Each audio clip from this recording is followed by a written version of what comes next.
It's 4:30 in the morning, it's cold, it's rainy, it's dark. You reach for that cup of coffee.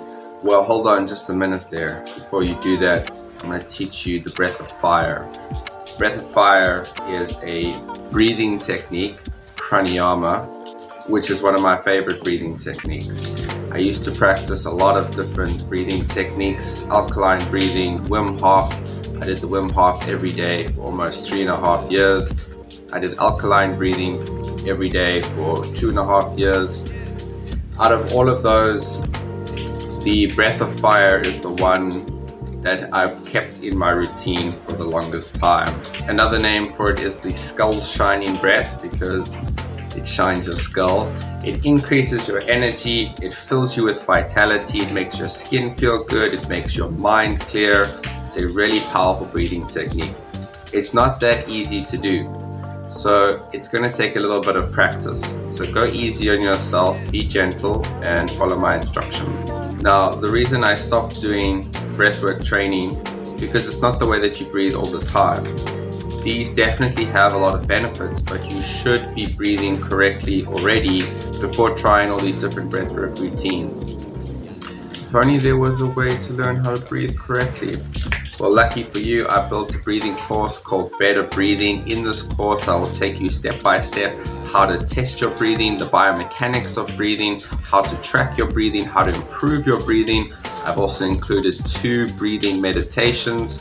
I'll even teach you how to do a stomach vacuum, which is actually what we'll be using for the breath of fire. This course is designed for beginners or anyone who doesn't really understand how to train their breathing or where to even start. And remember that the respiratory system is the most important system within the human body, which means all other systems depend on it. So if you're not breathing properly, nothing in your body is functioning properly. You must become a better breather to be a better human. That's why I named it Better Breathing. So, breath of fire. Here's how we're going to do it. But first, I need you to see what's actually taking place within the body, because this is a diaphragmatic contraction that we're going to be using to exhale the breath. So we're going to do breath of fire through the nose. You should always be breathing through the nose. Check out Better Breathing.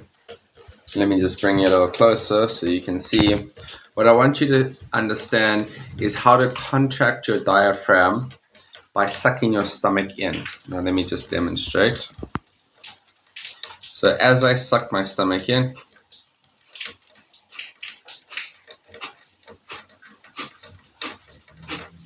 so you're going to exhale the air out your nose. So you can first practice with this one. Just practice exhaling the air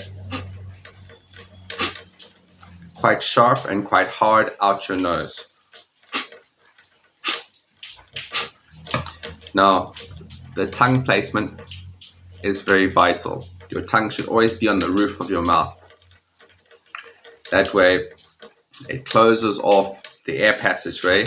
If you put the tongue on the roof of your mouth and block your nose and try to breathe, you can't. So this creates a vacuum, this creates cranial support. This is the correct position of your tongue. The position of your tongue is very, very important. It's one of the strongest muscles in your body. The strongest muscle in your body is just flailing about and not doing its job. Not a good thing. More on that another time. So, tongue on the roof of the mouth. Practice the exhale. Excellent. Now, we bring them together. So we're going to practice with 10. When 10's easy, we're going to do 30. When 30's easy, we're going to do 100. Once you can do 100, we're going to learn to set our intention and how to squeeze your root lock, your mula bandha, your pelvic spinal lock. Once you can do that for 30, we're going to do that for 100, combining all of these techniques together. And then you'll feel the full benefits of breathwork, breath of fire, and true intention and presence, creating inner awareness. Inner awareness is outer awareness. So the most important thing with breathing is that your posture is correct. You have to have an open thoracic extension. You want to open your chest. So I always like to make sure that my chest is stretched out so that I can breathe fully. You can even tap on these body parts to start to wake them up. I like to tap on my chest and my ribs because you want your ribs to open out when you're breathing. So once you're feeling good and you can sit up straight, then try to relax. You want to relax your stomach, you want to relax your body. I'm going to take you through all the different stages of breath of fire so that you can build up. If at any point through these stages it's too difficult, you're hyperventilating, just stay at that stage, and that's where you practice. Remember, this is quite a difficult technique. It's going to require some time. Don't try and breathe really quickly. Don't try and keep up the same speed as me if I'm going too fast for you. Don't try and do the more advanced versions later. Stay where you are, build it up over time, and then you can really enjoy the full benefits of breathing the more advanced way later. So let's start with 10 slow, easy ones to begin with. Remember, you want to relax your stomach. You shouldn't be tense. You're going to suck your diaphragm. Like you're sucking your stomach in. At the same time, you're forcing air out your nose and you're letting the inhale happen on its own. Okay, so we're going to do 10 easy ones. Just relax, smile, enjoy it. Here we go.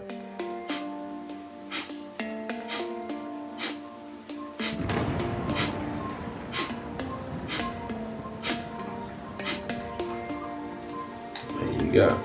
Not too shabby. Remember to work at your own pace. If I'm going too fast, doesn't matter. Go at your own pace and build it up as we go along. Now, it's very important to note that if you're trying the breath of fire and you start to hyperventilate, which is stop. That means you're not doing it correctly. You're not trying to breathe in and out. You're only trying to breathe out. If you're breathing in and out, you're doing it incorrectly. So just relax. Now we'll go for 30. Again, if you're hyperventilating, breathing in and out, forcing the air in and out, stop, you're doing it incorrectly. You only want to focus on the air out and the contraction of the diaphragm. So here we go.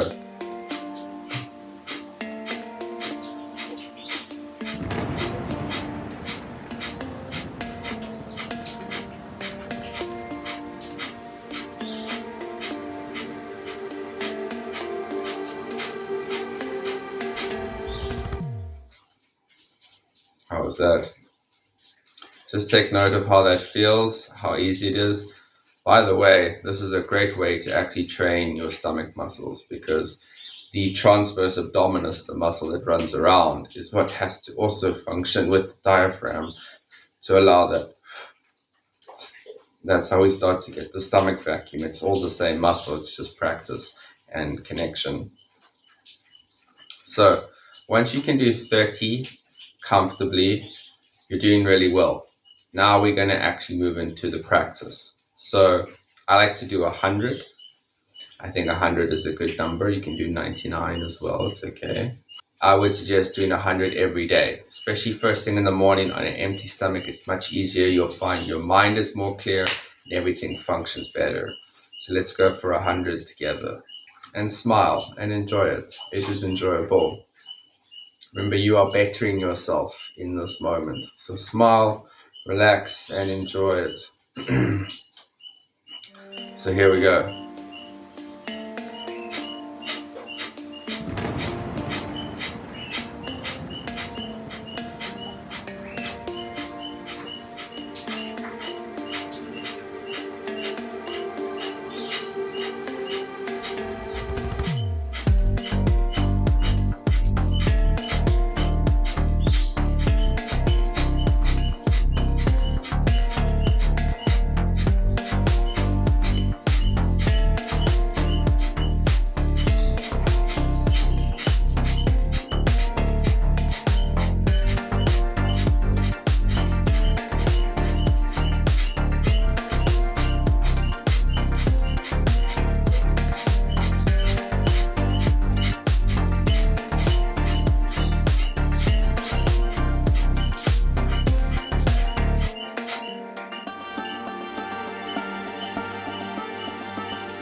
Just take a moment to feel what's happened inside of your body.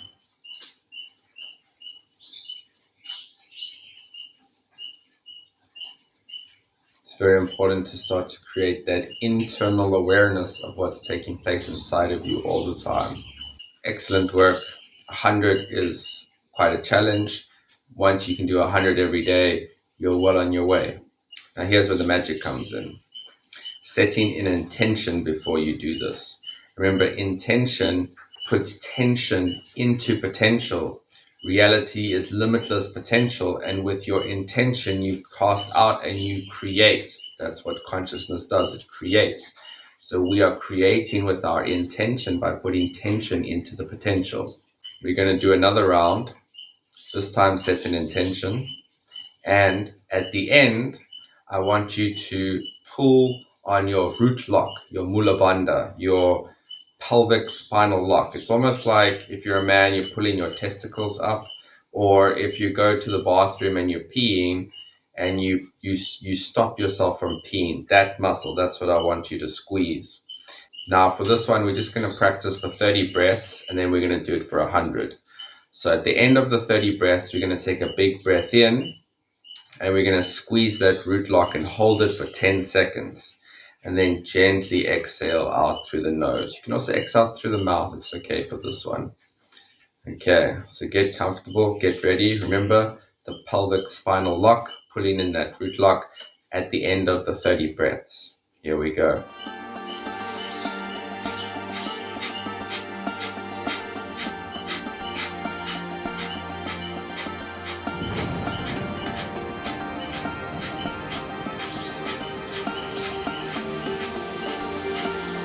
Big breath in. Pull in your spinal lock.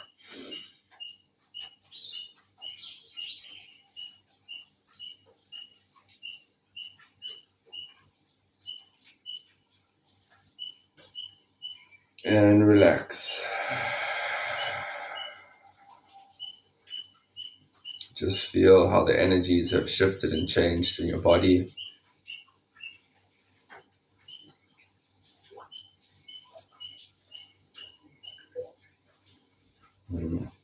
Already feeling so much more centered, peaceful, and greater awareness within myself. Now, we're going to do 100, the same technique. Set your intention, tongue on the roof of the mouth. At the end, we're going to do a big inhale, squeezing the pelvic spinal lock. Always jumble that up. And we're going to hold it for 30 seconds. Okay, so make sure you're ready for this one. This is the advanced version. Just close your eyes, settle in, set your intention.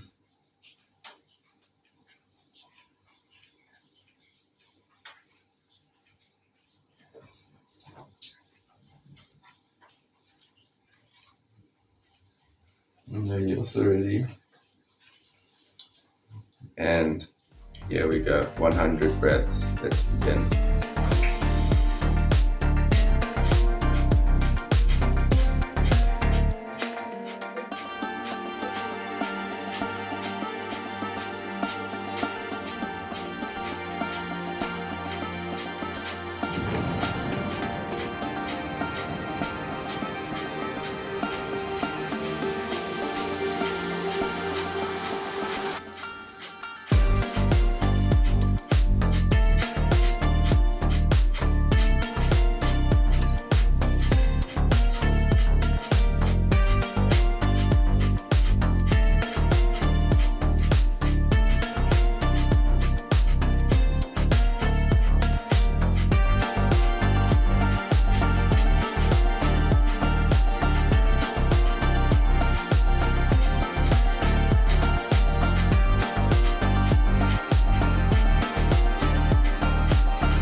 Big breath in, pull in your lock, 30 seconds.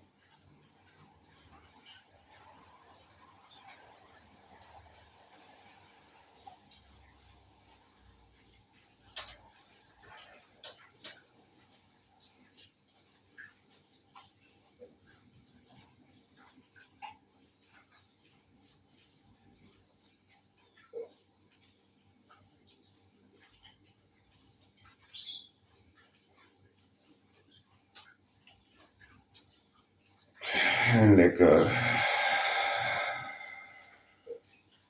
Just take a little moment to notice the shifts in your energy.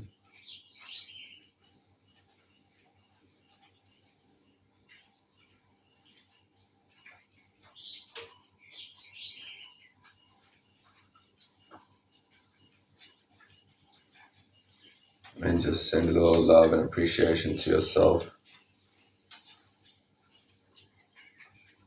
Every time you sit down to breathe, you are bettering yourself. And whenever you better yourself, you're bettering the world because you are connected to the world always. Namaste. I really hope that you enjoyed that video. If you did, leave a little bit of love down below. And please let me know your experience whilst trying the breath of fire. If you've been practicing before, what are some of the insights and knowledge that you've gained from the experience? If you'd like to learn more about the breathing course that I've created, I'll leave all the links in the description. You can find out more information at my website, tidydave.com. I really wanted to teach people the breath of fire because I'm going to start creating breathwork videos, and you will need to have some kind of good basis of breathing first. But again, remember, breath work is great, but breath training is more important because breath training is actually how you breathe all the time. And that's going to help you the most. That's going to be how you breathe when you exercise. That's going to be how you breathe when you're asleep. So get the fundamentals down and keep adding to your practice as you go. Much love. Peace.